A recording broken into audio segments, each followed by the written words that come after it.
eBay friends. You have landed on episode number 166 of eBay the Right Way. Today's date is May 22nd, 2024. I'm your hostess, Suzanne A. Wells, also known as Suzanne Lorton, because I recently got married to my teenage love. Hallelujah. Hallelujah. Yeah, we are old, but having fun in this chapter of life. And it was a most unexpected chapter for both of us.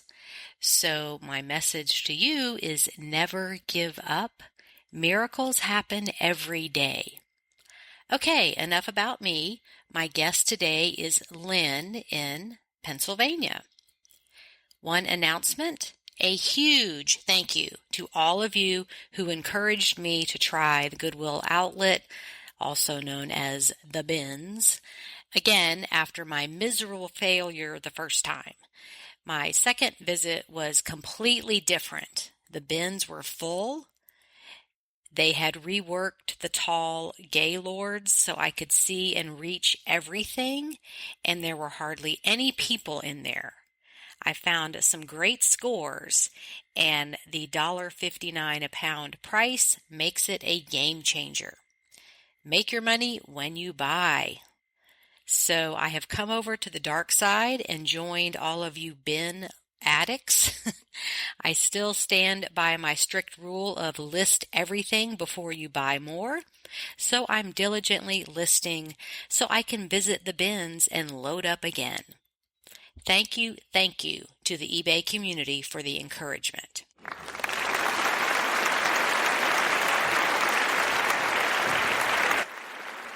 You're never too old to learn something new. Okay, now let's chat with Lynn. Hello, listeners. Welcome back to another episode of eBay the Right Way. And today I have Lynn with us. And we always start off by saying where you're located. Hi, Suzanne. Thank you for having me. I am located in Chadds Ford, Pennsylvania, which is, I guess, technically a suburb of Philadelphia, but I'm really much, much closer to Delaware. So this is much like where you are, some beautiful land and lots of trees, but also very convenient that we have kind of a metropolitan area close by. Good. Okay. And we kind of had some back and forth on getting you scheduled because you have a regular job in addition to eBay. I don't actually. Well, I shouldn't say that. Okay. I am a former teacher. I see. Okay. I was a teacher for 15 years. My regular job right now is that I'm a mom and I have a 7-year-old. And so I take care of him and I take care of my husband and, my family. And I call myself the CEO of the family.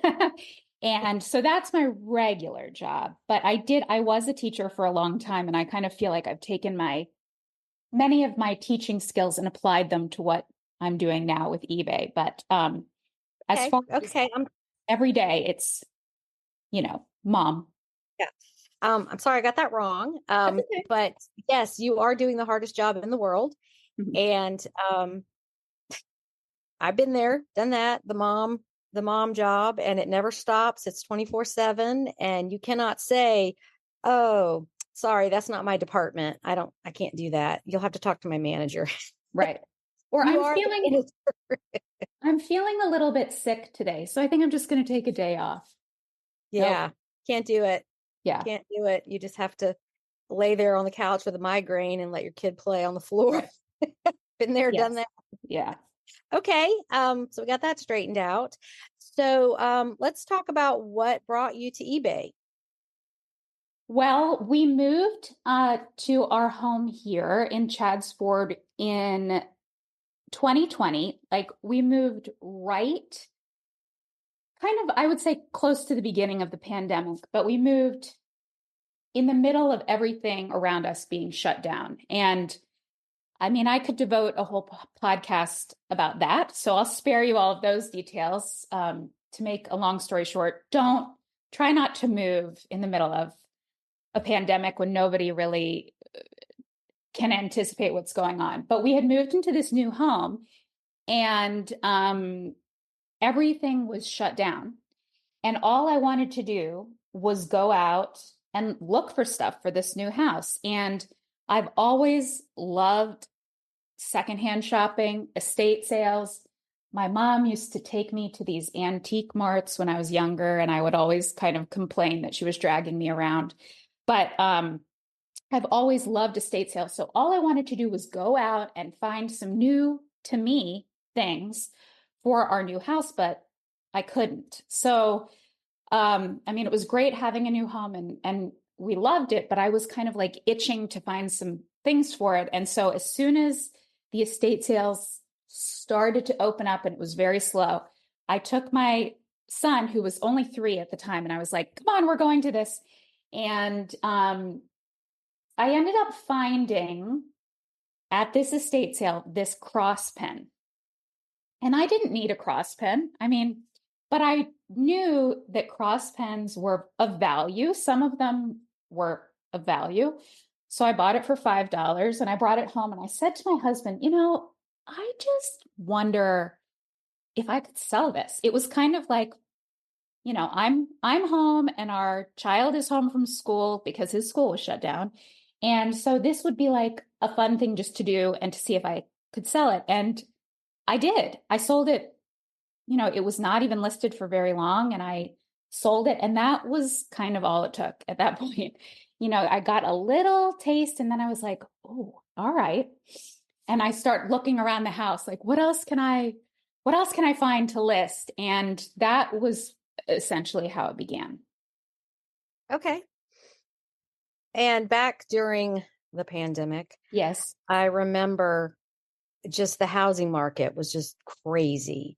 Just people started putting their homes up for sale just because what they could get for them. And I was in Atlanta at the time, and it was people coming from the Northeast because they could get so much more for their money in the South. And it was just insane. People decided we're going to move because of what we can get for our home. But then they didn't think it through, like, where are we going to move to? And all the storage units filled up. Yep. Those prices skyrocketed. And then you couldn't even get an apartment because everybody who sold their home was going to an apartment to figure it out and wait. And I was an apartment dweller anyway, so I just saw this happening. But yeah, what a crazy time. Yeah, you can sell your house, but where are you going to go? Right.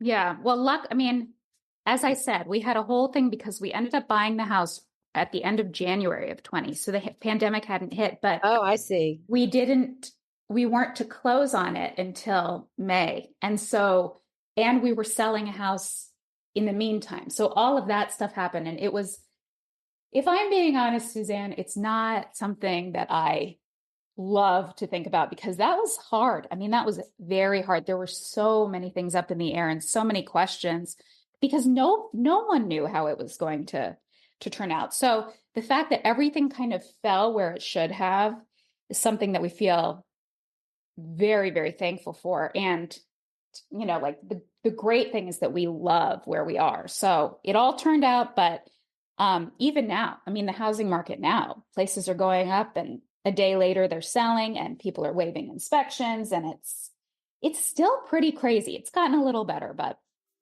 I don't envy people looking for something who legitimately need a place to live. We'll be back after a quick break. Moving is right up there with death and divorce in the Stress Olympics. But fear not. Turn that box of woes into a crate of woes with moving tips in the Life Beyond Boxes podcast with Premium Q Moving. Dive into the world of hassle-free moves, learn tips and tricks to save on cash and your sanity. Say goodbye to those moving meltdowns and hello to the smooth sailings, or should we say smooth movings? Tune into Life Beyond Boxes with Premium Q Moving on lifebeyondboxes.com or find us on your favorite podcast platform. And with us, unpack the secrets to a stress-free move. Yes. And I keep going back to myself, but That's okay. that's one reason I was in an apartment for so long. Mm-hmm. Was, do I want to buy a house by myself in this economy when everything's so uncertain?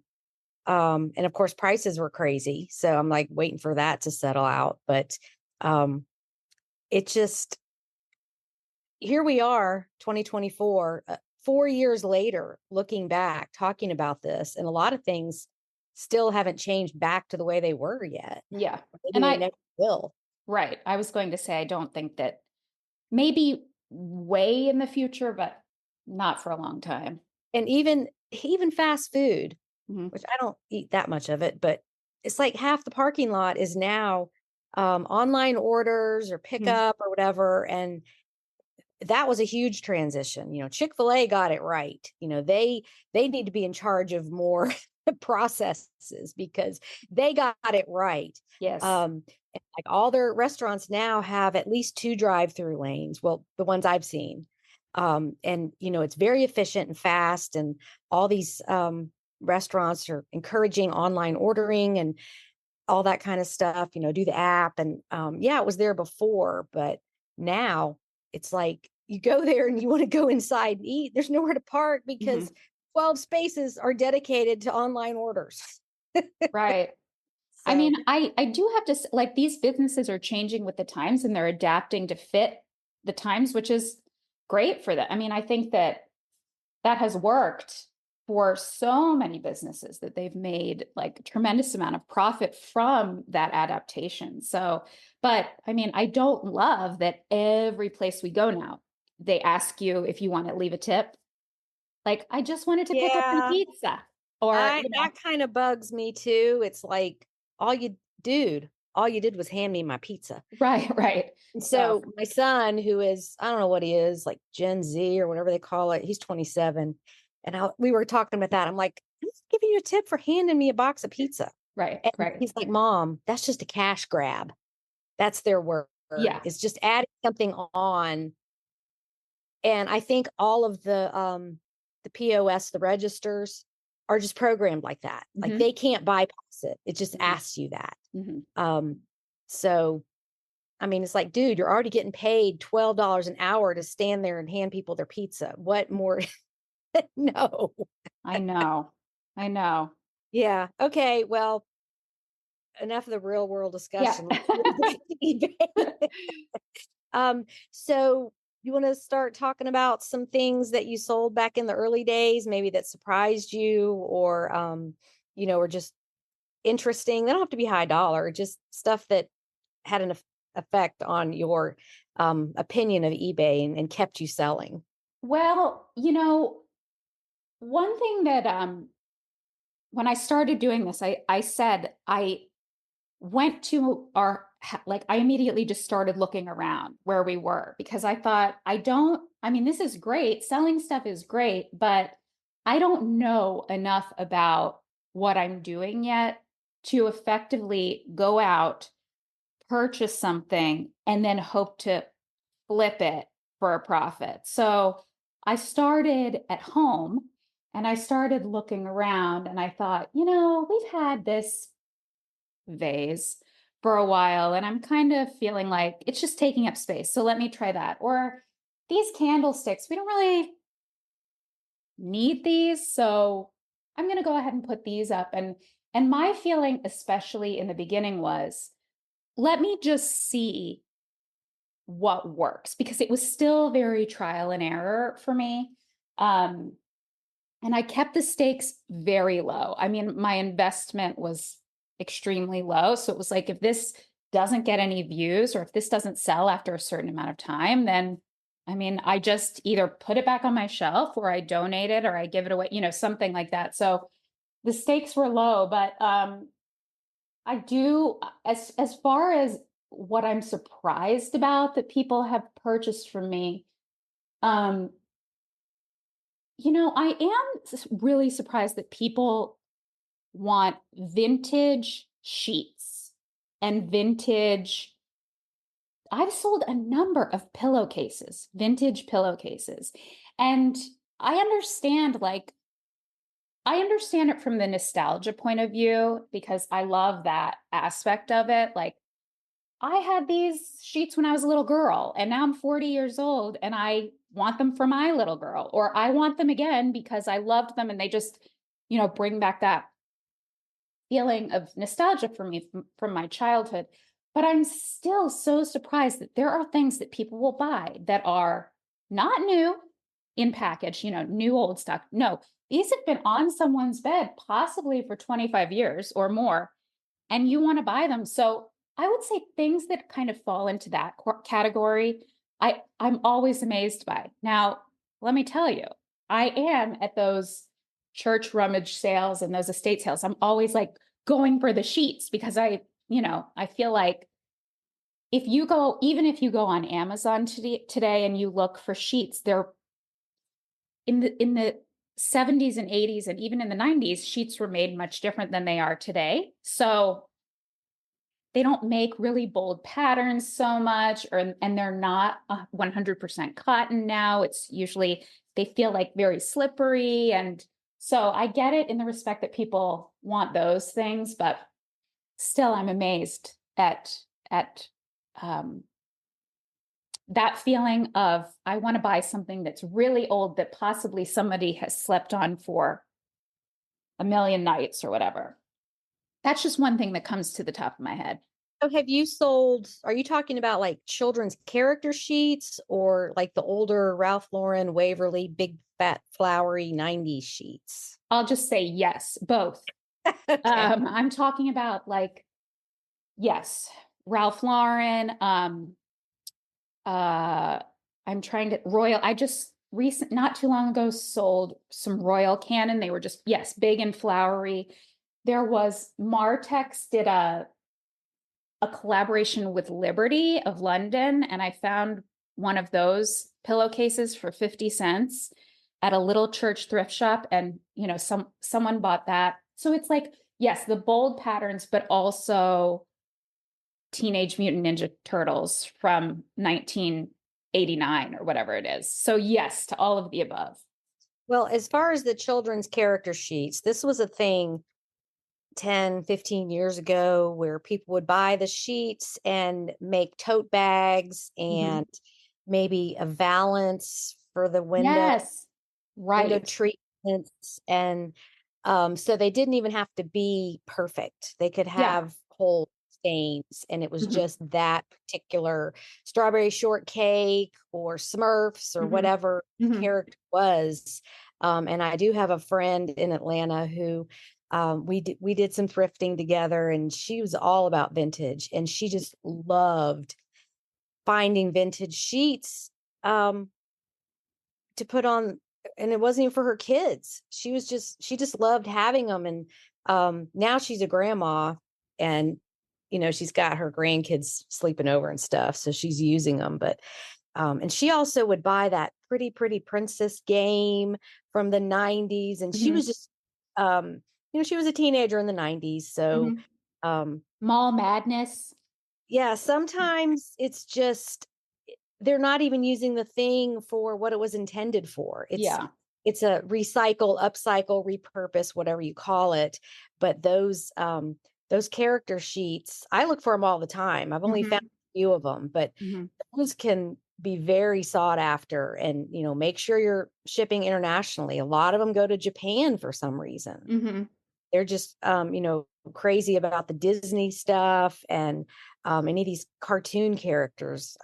I guess they're called animated shows, but I'll always call them cartoons. Yeah. One thing that I did find recently that I saw it and I was like, oh, I know, I must have my hands on this. The show Full House. I don't know if you remember that. The original one. In DJ Tanner's room, she had this bedroom set, and it was very, very late 80s, early 90s. It was like all these geometric prints, and I spotted this bed skirt, and it came from that same set. And I snatched it up because I thought I knew that somebody would want it. And if you search that, like Full House, DJ Tanner sheets, indeed, there's like quite a quite a big, I don't, people want it. That's what I'm trying to say. Yes, yes, it's recognizable, and it's Yes. tied to an iconic show Right. that people loved. I remember when it came out, I was in my 20s, but I had a neighbor who was a school teacher. We were the same age, and Friday night, you just did not go or do anything because she had to watch Full House. Yeah. Yeah. Yeah. Then So stuff like that I love. Another thing in DJ Tanner's room was her stuffed animal. It's called the Window Rattler. And it's in one of my BOLO books, maybe the first one. I'll have to put that at the end. But it's just a square pillow with arms and legs with a face on it. Mm-hmm. And the title of it is called the Window Rattler. And at the time I discovered it, it was selling for over $100 just because it was part of that TV show. Yes. Yes. Yes. And that's people they're buying the nostalgia. They want it because they loved that. They loved watching that. And like your friend on Friday night, I mean, I talked to my sister about it. She had her 4 favorite shows when we were younger, and it was the same sort of thing. Like, we remember watching that. And so people want it, and that's great. Like, I love that I can find it at a church rummage sale or, thrift shop or whatever, and provide it for people, which is like a big part of me doing this. Is I love to give people that nostalgia. Yeah. And they did a reboot of that show. Yes. Which everybody watched it because they just wanted to see the kids all grown up and stuff. And yeah, those reboots, it's just not the same as the original thing. But it was wholesome. Yes. And family oriented, and the children were so cute. And of course, John Stamos was so cute. Oh, yeah. Mm-hmm. And it was quite the iconic show for a while. So I can see any props coming from that, just for, and sometimes people are like, they just want the bragging rights. Like, yeah, I got the stuffed animal from Full House, and I had to pay $100 for it, but I got it, and they just like the bragging rights of, hey, and good for them, more power to them. Come buy my stuff, right? But it's like the collector that just likes the bragging rights of, yeah, I got that thing, and it's just, it just hurts my heart that I had to pay so much for it. But well, I know, Suzanne, that you sell a lot of like stuffies, like those little baby blankets with a head, or loveys. Yes, the loveys. And it's the same sort of thing. Like, and just the other day, I'm on a Facebook group of, parents, and someone said, we lost this. I cannot find it anywhere. We lost this. Does anyone have one just like in their closet their child has grown out of? And I thought of you because there's a huge market for things like that. Like, it's not made anymore. So if you want it, there is a place that you can go to get it. And people ultimately will pay because it means so much to their child to have it, or, even to them. It's saving them a lot of heartache as a parent to say, look at what I found. It's your lovey. And so, yeah, there are so many different reasons, but all the more power to those of us that can locate that stuff and then offer it up. And just, you have to reprogram yourself. Someone's going to want this at some point. It might take a couple of years. Yes. And probably about once a month, I either get a message or an actual feedback comment. Thank you so much for offering this. My dad had one just like this. And now he's in an Alzheimer's facility. And, this is bringing back his childhood or his teenage years or whatever it is. Right. And or it can be, my child lost this, or it could be, I had this and I want to give it to my daughter, and they're just the gratitude. They're so thankful that eBay sellers take the time to pick these things up and put them up for sale. And they don't even care. I always price it competitively. I'm not crazy with it because you want to sell it, right, and move on and rehome it. But they're just so thankful. And I'm like kind of chuckling to myself, like, yeah, I got this at Goodwill in a bin for $1. And was at the bottom, and I cleaned it up and Yeah. made it nice. And and you did your job, but that's what keeps me going is the appreciation from buyers for anything that we're doing this, because if you're not in this world, you don't get it. Why would you do that and go to all these dirty thrift stores and Right. bring all this stuff home? And it's just the love of rehoming and rescuing. Yes. Yeah, absolutely. I sold something not too long ago. It was an Eden Toys. It was from the early 80s, maybe 1983. It was a Peter Rabbit, and it was one of those plush that you could wind up. Yes. And it played a little song, and it was like the little bunny with the jacket on. And I sold it to a woman who sent me a message and said, my husband and I are expecting our first baby. And my husband had this when he was a little boy in his room. And so we want one for our baby's nursery. So thank you so much. When we found this, we were so excited.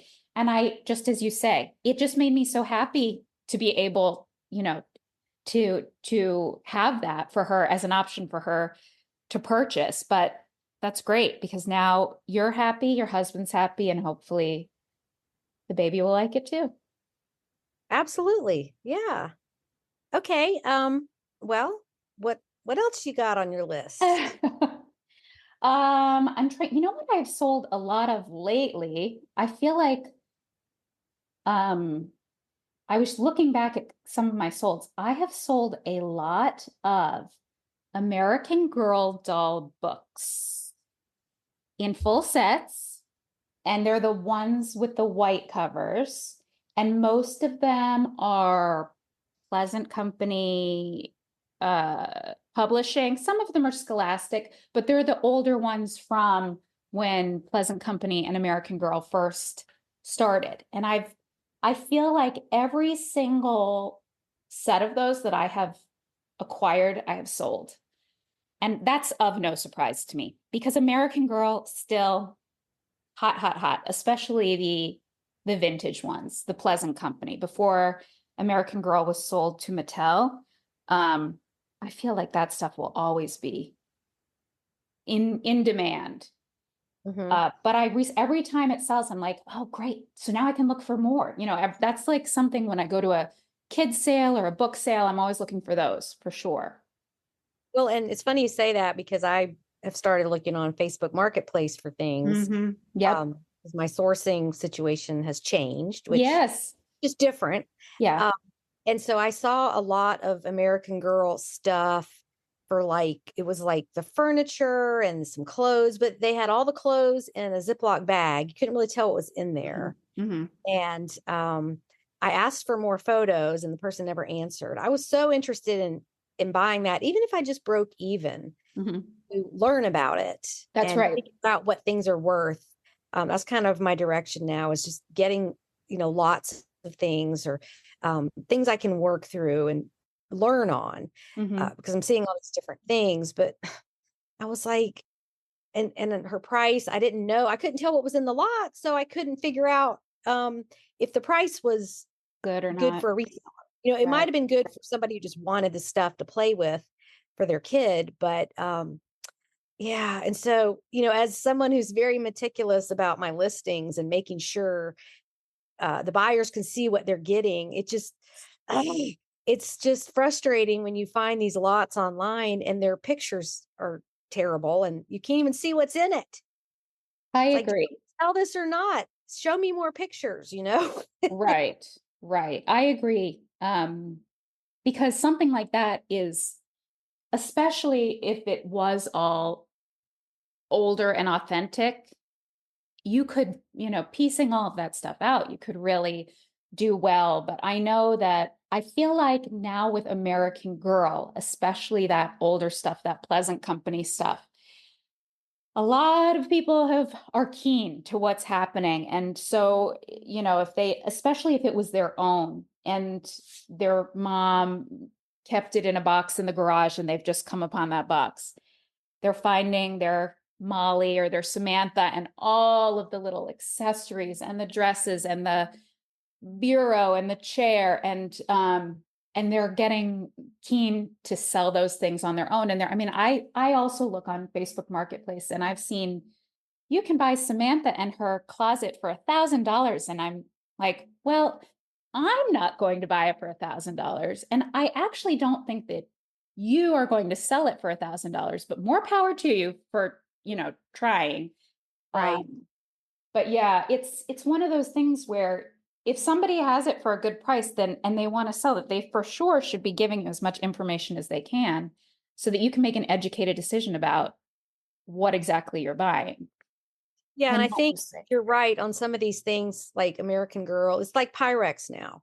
yep, People think it's just gold and it's so overpriced. And yep. I'll see these sets, the Cinderella bowls and all that on Facebook for $800. Mhm. It's like, that is a gutsy move. Good Right. luck. I hope you get Right. it. But these markets go up and down all the time. And I think more people are wise to the American Girl stuff. But you got to know it. You got to know, like, when was it made and which doll does it go with? And Mhm. I Is see it a these questions white body? Is it a like neutral body? Yes. Does she have the stamp on the back of her neck? And what is it? There's like a lot of, just like with anything, there's Yeah. a lot of education, but I think that it's really good that you're looking to buy that so that you can learn and so that you can be educated moving forward. So that when you see one, maybe in the bin at Goodwill, and maybe her hair's a little ratty, but she's got a white body and she's, that you could clean her up. You go ahead and you grab her because you did your research on that. hmm And I see these questions on the Facebook group all the time. And there are also other groups for American Oh yeah. Yeah. doll collecting and knowledge and all that stuff. So for the listeners, use those resources. Even if you just have one thing, join those groups where the experts are. You may never go back to it. You can always leave the group if it's, Right. but tap into that expertise that's out there, and that saves you so many hours of research time over the long haul. For any product, see if there are specific groups, because you'll see this all the time. I like that. What is this antique identification group? I think there's over 200,000 members now, but a lot of those people came from working for estate sale companies, or Mhm. their parent owned a antique store, and they just know it. They know Yeah. all this stuff. Yeah. And that's what I love about how reselling and social media have joined forces. Like, you can tap into all that expertise and not just feel like you're alone in your house on your computer trying to figure this stuff out. Mhm. Go ask people. It's all right there. Yeah, that's one that I've been doing that a little bit with Goosebumps books by Yes, R.L. I've Stine. seen some of those sales on the group. I don't know if they were yours, but some of them are crazy high. Yeah, and again, it's one of those things that you kind of have to really research because there are some Goosebumps that are like the Beanie Babies of the book world. Like there are just a million of them and they're really not worth much, but there are some that are based on, the time that they were printed are worth quite a lot. So yes, I'm trying to do that research. I do have a big bunch of Goosebumps. Goosebumps is something that when I see it, I usually grab it if it's a quarter or 50 cents and I kind of save it. So I've been like accumulating some of these and saving them, but I'm trying to do my research to find out which ones are good, which ones I could easily, consign or whatever. But yeah, it really is amazing how many groups exist. They're so helpful. And how, people are generally pretty friendly if you have a legitimate question and you say, what do is this worth? There are always the questions like, here's a picture of this. Should I get it? And you're kind of like, well, I mean, you have a phone. You can probably look it up yourself. But moving down the line a little bit, if it's a more specific question and they're really trying to tap into people that know that arena, people are generally pretty friendly and they'll at least kind of, put you in the right direction towards where to look, like the group that you were talking about with the antiques.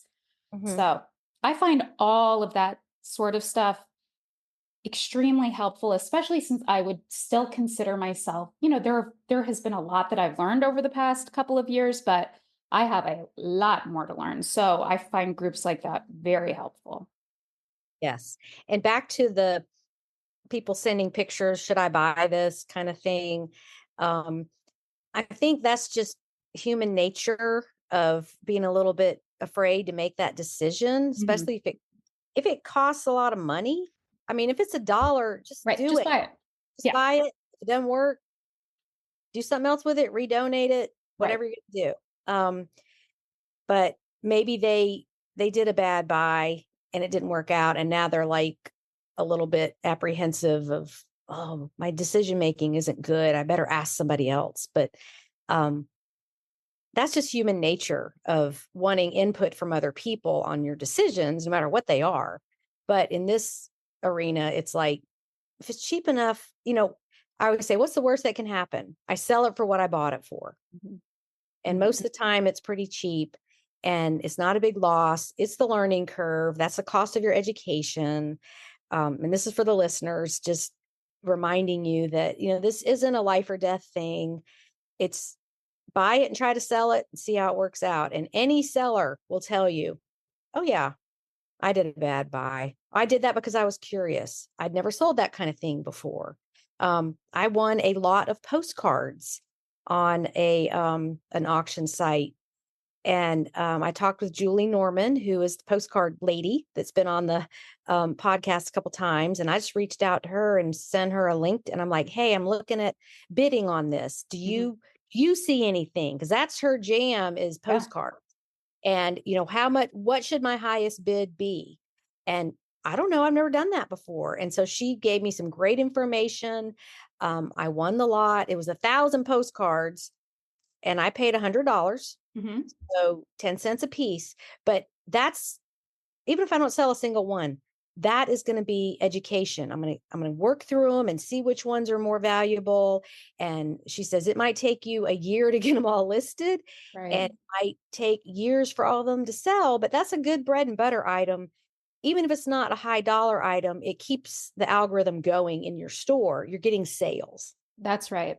And Easy. I would say too, on that same vein, if you're trying this out, if you're thinking, I might want to do this, expect that you will make mistakes, not if, but when. You will make mistakes and you will buy things that, you kind of chalk up to a learning experience, but then you get that education and you move on, and the next time you see something like that crop up, okay, I'm going to let that one go. I don't need to get that. Yeah, and having the maximum bid amount was helpful Hmm. because I don't know what I should pay. And she's Right. like, she's talked about a $400 postcard she sold. And she's like, that was mixed in with 1,000 other ones in a lot. And you don't know what's going to be in there. So it's, that is sort of the risk. It's a calculated risk, but it makes it fun. Yes. Oh, what might be in here? Or, you buy a box of old books or magazines and somebody's got some cash shoved in one, or Right. Yeah. like it's like the treasure that you get to bring home and go through. So and I see that all the time on the group too. It's like, oh, this thing was mixed in a box of Hmm. stuff and I didn't even buy it for this. I bought it for the other things, and this thing sold, for 3 times what I paid and paid for everything. So Hmm. I kind of like that approach. I love it. I love when that happens. And I had that experience at a yard sale, actually not far away. Um, and this person actually bought storage units. And so he and Okay. his wife were trying to offload, and he bought storage units for things like bikes, like he would sell bicycles or some of the bigger stuff. But then there were lots of boxes of other stuff that he just didn't care about. So I went to look, and he had a box full of cross stitch kits. And so I Oh, was looking through and I said, how much are the cross stitch kits? Because I thought I'll find some that I know are great and get them. And he said, I will give you the whole box for $5. And I could not get it into my car fast enough because I thought, now I can go home and I can really take the time to look them up. And I did find some stuff in there that probably any other day, because it was cross-stitch kits, but it was also some of those leaflets or pamphlets with just the pattern. And I found some in there that were quite valuable. So I learned, but I also made, above and beyond what I could have even expected, just picking out the 1 or 2 dimensions, gold, that's what I was going for, but I found many more. So I love that sort of thing. I love it. And it's hard, it doesn't happen too often, but when it does, it's great. Gives you that rush. Yeah, absolutely. How many things do you have in your store?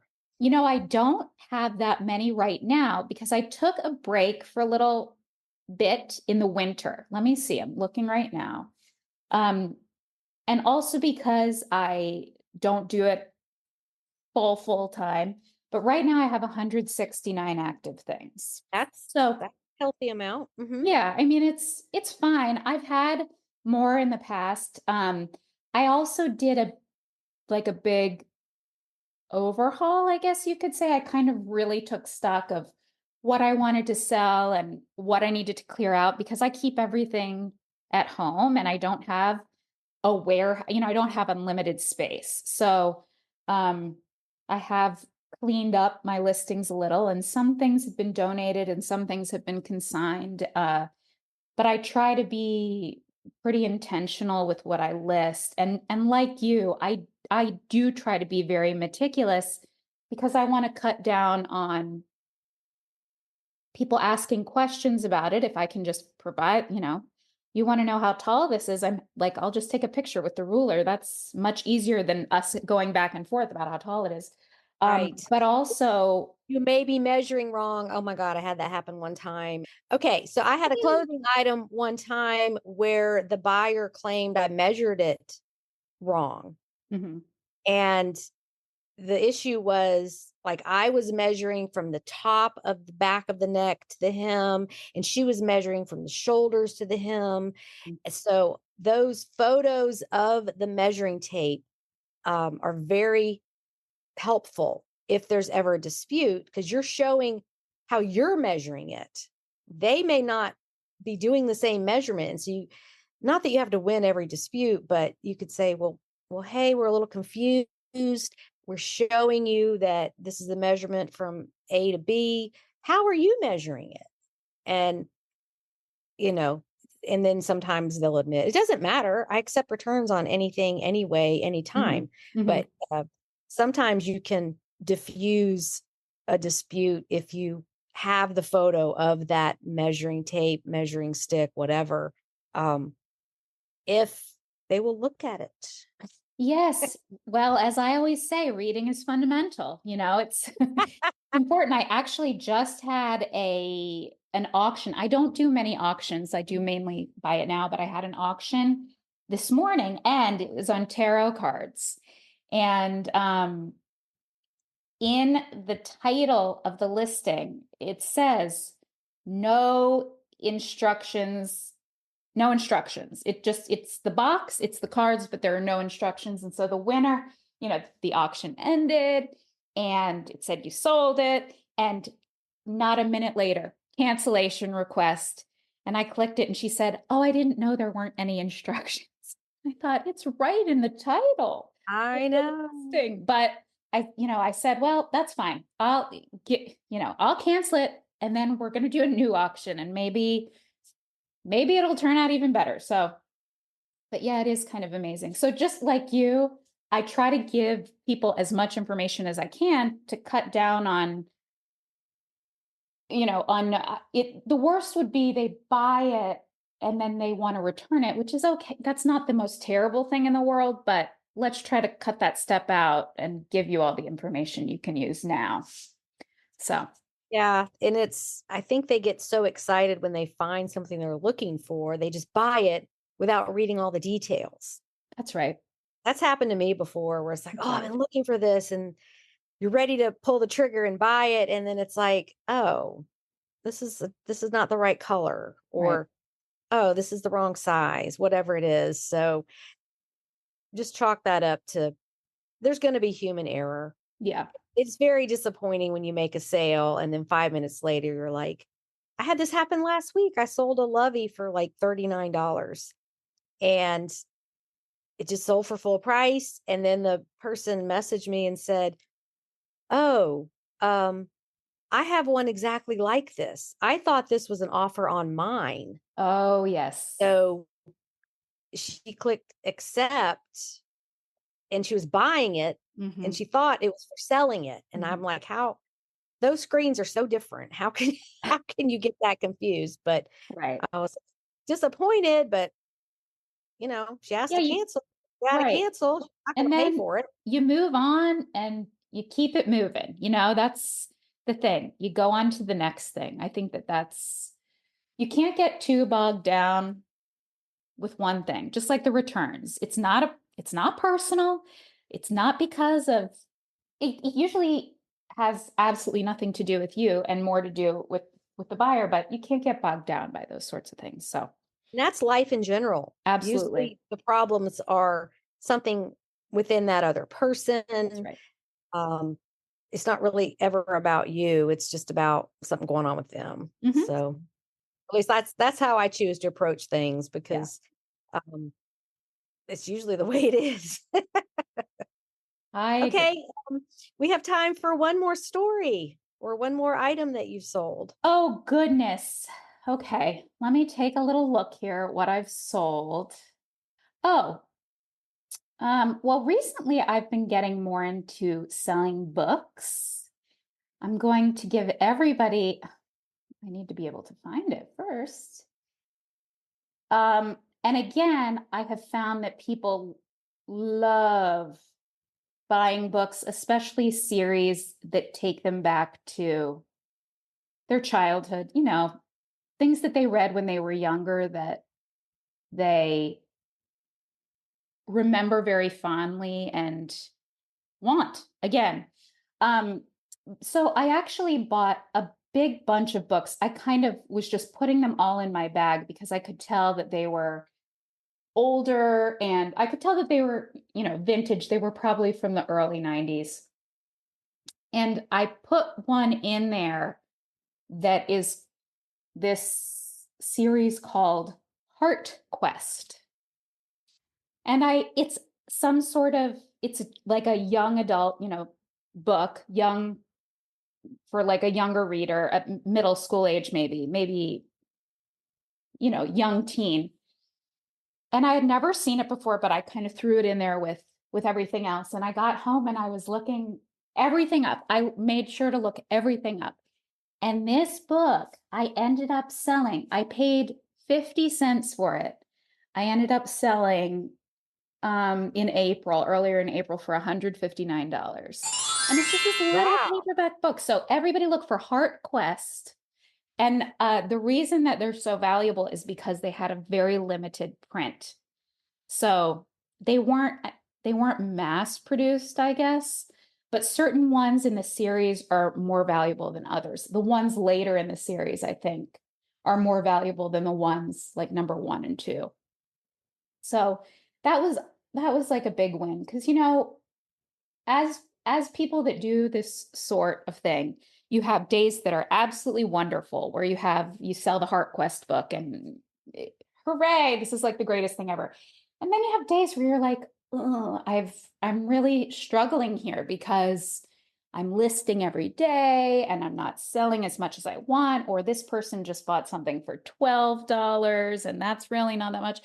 And so it's like these are the things that kind of keep you going. And as you say, I feel like any sale is a good sale. If it's a $12 sale, if it's $159, it's good. It's beneficial to your store, it's beneficial to your business because it's keeping you going and it's keeping that algorithm, ever changing, I guess. It's getting you traffic to where you want to go.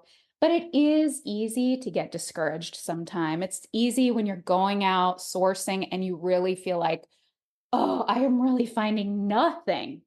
So these like little victories kind of give you, I found for myself at least, that extra push to keep going, keep looking.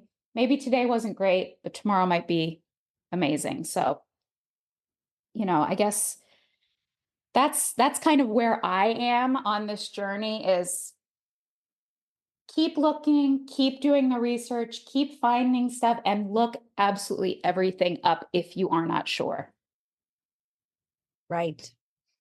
Good. Okay. Did you want to answer one of the questions at the end? Sure.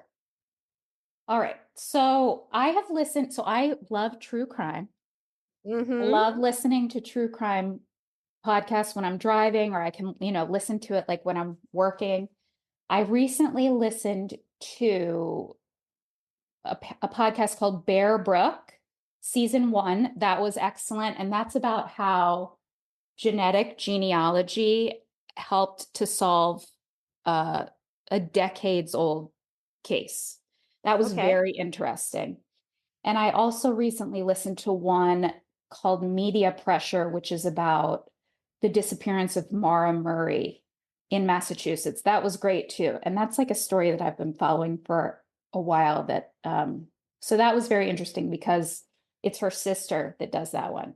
Now, and then if I want something not so serious, I love listening to Office Ladies. I don't know if you ever watched The Office. Oh, what's that about?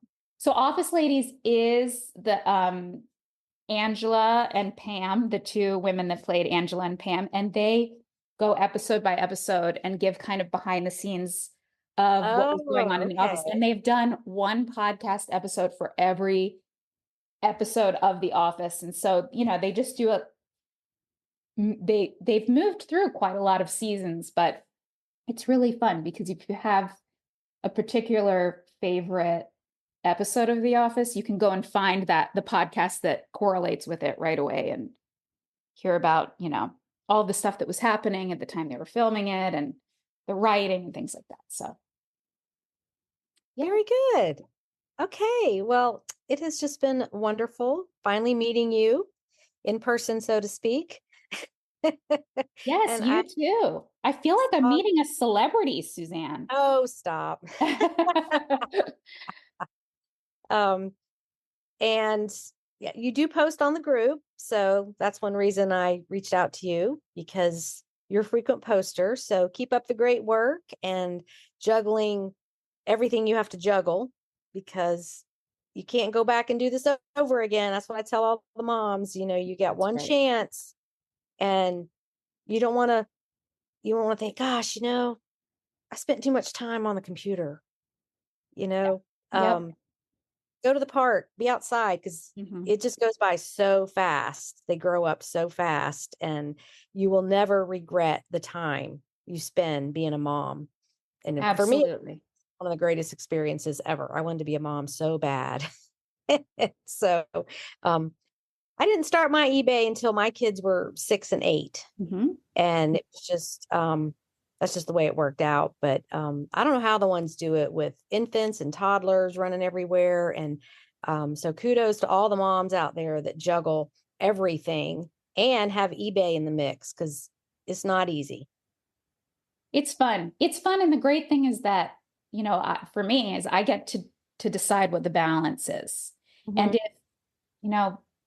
it's great because my son is at school. Like right now he's at school. So I have time to do this sort of thing.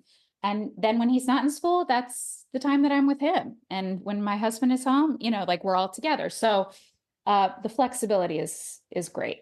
And I love it. Well, good. Well, keep up the great work. And thank you. We'll look for more sales on the group. And thank you so much for having me, Suzanne. My pleasure. It was great to meet you. Have a good day. Thank you. You too. Bye. Bye. On to today's trivia question.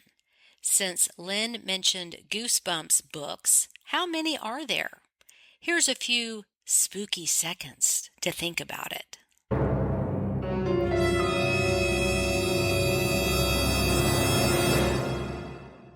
Okay, the author originally signed a 6-book deal with the publisher Scholastic, but went on to write 62 books in the original series, the first book being Welcome to Dead House, released in July of 1992.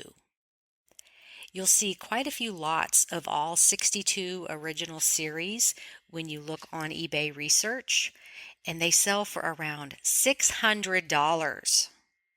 So if you need some quick cash, and your kid is or was a Goosebumps fan, it might be time to raid their closet when they are at school.